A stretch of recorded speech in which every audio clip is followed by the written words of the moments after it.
So I have a story for you.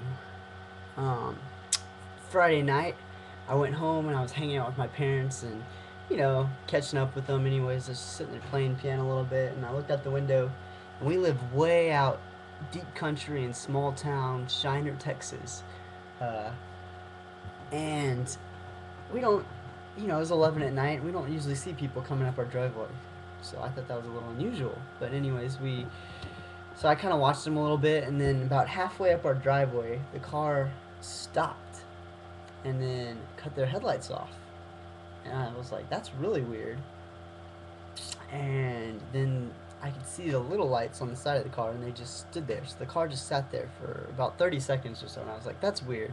So just to kind of be on the safe side, we all go out the back door basically, and I run around in the bushes to the front of my house, and I'm kind of sitting there in the bushes watching the car, watching for the car, just seeing what was going on, but from outside the house, and I'm hiding in the bushes, and it was a very, very dark night, and that's the reason why the car didn't have their headlights off the whole way, I guess, because they had to see the road because it was that dark. Anyways, so I was sitting out there in the bushes, and then I see two guys start walking up our road, and I thought that was weird. I thought it was maybe my brother or one of his friends.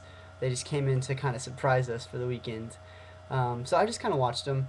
They got closer and closer and closer, and the closer they got, I was down low and I'm looking up at them, and the only thing I could really see was silhouettes of them.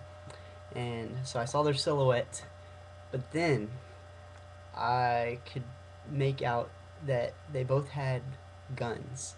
One guy had a rifle over his right shoulder, and the other guy was carrying a shotgun down like so. Um, and I was like, okay, these guys have guns, and they're walking up to our house in the middle of the night, and they also have hoods on. So this is kind of weird. Um, so I sat there, watched them a little bit longer until they came from about here to this back wall to me, about 15 feet away or so, and I asked them very boldly, out of the darkness. They had no idea where I was. I just go, "What are you doing?"